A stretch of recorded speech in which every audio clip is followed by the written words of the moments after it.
जब भी आप लोग इतिहास के बारे में पढ़ते हैं, लोह युग के बारे में भी पढ़ते रहते हैं।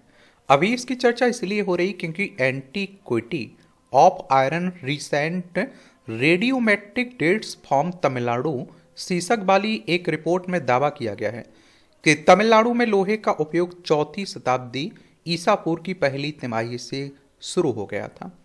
तो बात करते हैं आखिर ये लोह युग होता क्या है, इसके बारे में बात करेंगे, हम लोग जानेंगे। और मेगालिथिक संस्कृति का लोहे से क्या संबंध है उस पर भी हम लोग बात करेंगे। गंगा घाटी में नगरीकरण में लौह प्रौद्योगिकी ने कैसे मदद की उनके बारे में भी जानेंगे। इस तरह के टॉपिक से आपके एग्जाम में क्वेश्चंस पूछे जाते हैं, तो एक सामान्य जानकारी आप लोग जरूर रखा करिएगा। आप देखिए, ऐसा माना जाता है कि भारत में लौह युग का उदय 1500 और 2000 ईसा पूर्व के मध्य हुआ, जो सिंधु घाटी सभ्यता कांस्य युग के ठीक बाद का समय है। लौह युग क्या है? तो लौह युग कांस्य युग के बाद का लौह युग एक प्रागैतिहासिक काल है और जिसकी विशेषता औजारों, हथियारों, अन्य उपकरणों के लिए लोहे के व्यापक उपयोग थी। लोहे धातु क्रम में अयस्क प्राप्ति और उपकरण निर्माण सहित कई चरण शामिल हैं। और भारत में लोहे की प्राचीनता की बात करें तो ऋग्वैदिक काल, इस काल में लोहे का ज्ञान नहीं था। प्रारंभिक ऐतिहासिक काल लोह शिल्प कला का उल्लेख प्रारंभिक बौद्ध साहित्य और कौटिल्य के अर्थशास्त्र में मिलता है। इसके महत्वपूर्ण उत्खनन की बात स्थल की बात करें तो राजा नल का टीला, उत्तर मध्य भारत, पूर्व एनबीपी, उत्तरी काली पोलिस उत्खनन 1400 से 800 ईसा पूर्व में पाए गए लोहे उपकरण और धातु के तलछट।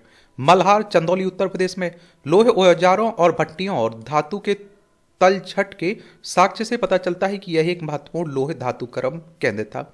सांस्कृतिक संघ की बात करें तो काले और लाल मृत भांड, इस प्रकार के मृत भांडों की विशेषता यह है कि इनके अंदरूनी भाग काली या तथा बाहरी भाग लाल होते हैं, जो इन्वर्टिंग फायरिंग तकनीक से पकाए जाने के कारण होते हैं। यह हड़प्पा संस्कृति गुजरात, पीजीडब्ल्यू संस्कृति उत्तरी भारत और मेगालिथिक संस्कृति दक्षिणी भारत में पाए जाते हैं। चित्रित धूसर मृत भांड संस्कृति काले ज्यामितीय पैटर्न के साथ धूसर ग्रे मृत भांड इनकी विशेषता है। गंगा घाटी और दक्षिण भारतीय मेगालिथ प्रथम सहस्राब्दी ईसा पूर्व के कई स्थलों पर लोहे की उपस्थिति के साक्ष्य प्राप्त हुए हैं। उत्तरी कली पॉलिस वाले मेदभांड संस्कृति पहिए से बने मेदभांड जो बारीक, काले और अत्यधिक पॉलिश वाले होते हैं, जो उत्तर भारत में महत्वपूर्ण मेदभांड है। 700 ईसा पूर्व से 100 ईसा पूर्व एनबीपीडब्ल्यू संस्कृति के दौरान गंगा घाटी में राज्यों का गठन तथा नगरीकरण का उदय हुआ है। एनबीपीडब्ल्यू संस्कृति गंगा घाटी में द्वितीय नगरीकरण 6वीं शताब्दी ईसा पूर्व से संबंधित थी और जिसके दौरान बौद्ध धर्म का विस्तार हुआ है। आहार ताम्रपाषाण संस्कृति मध्य चरण 2500 से 2000 ईसा पूर्व लोहे कलाकृतियों के साक्ष्य। अंतिम चरण की बात करें तो 2000 से 1700 ईसा पूर्व अधिक मात्रा में लोहे का उपयोग।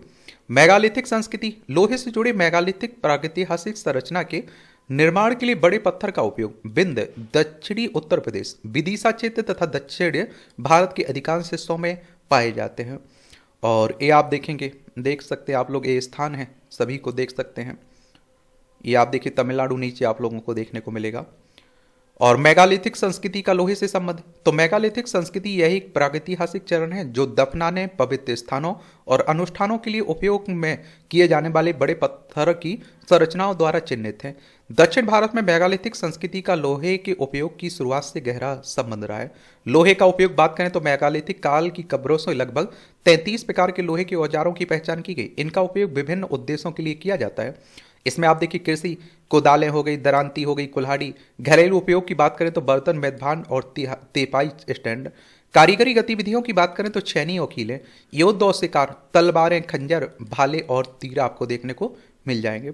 लोहे के उपयोग के उल्लेखनीय साक्ष्य देखें तो नाई कुंड विदर्भ, लोहा गलाने वाली भट्टी की खोज, महूर झारी नागपुर, तांबे की चादरों और लोहे की घुंडियों से बने घोड़े के सिर के आभूषणों को महूर झरी नागपुर के नाम से जाना जाता है। पेयमपल्ली तमिलनाडु भारी मात्रा में लोहे धातुमल जो स्थानीय लोहे पिघलन के साक्ष्य को दर्शाते हैं। लोहे प्रौद्योगिकी में उन्नति, तो लोगों द्वारा आग पर नियंत्रण तथा अयस्क से लोहा निकालने जैसी प्रमुख तकनीकों का प्रयोग। बात आती है गंगा घाटी में नगरीकरण में लोहे प्रौद्योगिकी ने कैसे मदद की है। तो नगरीकरण, इतिहासकार पुरातत्वविद गॉर्डन बी चाइल्ड के अनुसार शहरीकरण अधिशेष उत्पादन पर निर्भर करता है, जिसके परिणाम स्वरूप शासक वर्ग, सामाजिक स्तरीकरण और स्मारकीय वास्तुकला का विकास होता है। इसका तात्पर्य कृषि आधारित अर्थव्यवस्थाओं से उद्योगों, सेवाओं, व्यापार को आय के प्राथमिक स्रोत के रूप में अपनाने से है। लौह प्रौद्योगिकी की भूमिका, गंगा घाटी में द्वितीय शहरीकरण 6वीं शताब्दी ईसा पूर्व बस्तियों के विस्तार द्वारा चिन्हित था तथा लोहे प्रौद्योगिकी ने इसमें महत्वपूर्ण भूमिका निभाई है। वनों की कटाई, लोहे के औजारों के कारण वनों की कटाई संभव हुई है और जिससे कृषि योग्य भूमि का निर्माण हुआ है। कृषि उत्पादकता में वृद्धि, लोहे के हल से दक्षता उत्पादकता में वृद्धि हुई है। कृषि अधिशेष, उत्पादकता में वृद्धि से बड़ी आबादी और समाजों को सहारा प्रदान किया है। भारत में पहला नगरीकरण 2500 से अवधि के 1900 ईसा पूर्व सिंधु घाटी सभ्यता के दौरान हुआ था। नगरीकरण पर प्रभाव, इसके कारण भारतीय उपमहाद्वीप में 16 महाजनपदों का विकास हुआ। जनसंख्या वृद्धि, कृषि अधिदेश ने जनसंख्या वृद्धि को बढ़ावा दिया जो शहरी केंद्रों के विकास के लिए आवश्यक था। और बस्तियों का विकास, तो बस्तियों की संख्या और जटिलता में वृद्धि हुई है और जिससे एक स्पष्ट पदानुक्रम देखने को मिला है। सामाजिक स्तरीकरण और राज्य गठन, अधिशेष उत्पादन से ने शासक वर्गों, सामाजिक पदानुक्रम जैसे वर्ण व्यवस्था और केंद्रीय शक्ति संरचनाओं के उद्भव को सक्षम किया है। व्यापार और शिल्प विशेषज्ञता, अधिशेष ने लोगों को व्यापार और शिल्प जैसी गैर कृषि गतिविधियों में संलग्न होने की अनुमति दी और जिससे आर्थिक विविधीकरण तथा शहरी विकास को बढ़ावा मिला है इससे। तो इस तरह की लोहे युग के बारे में भी याद रखा करिएगा। क्वेश्चंस अगर पूछा जाएगा तो आप लोग आंसर दे भी पाएंगे। अब आपका कोई सवाल हो, मेरे लिए सुझाव हो, तो ज़रूर आप लोग बताया करिएगा। और आप लोग जिस भी एग्जाम की तैयारी कर रहे हैं उसके पुराने क्वेश्चंस पेपर और सिलेबस उठाकर ज़रूर आप लोग देखिएगा। धन्यवाद।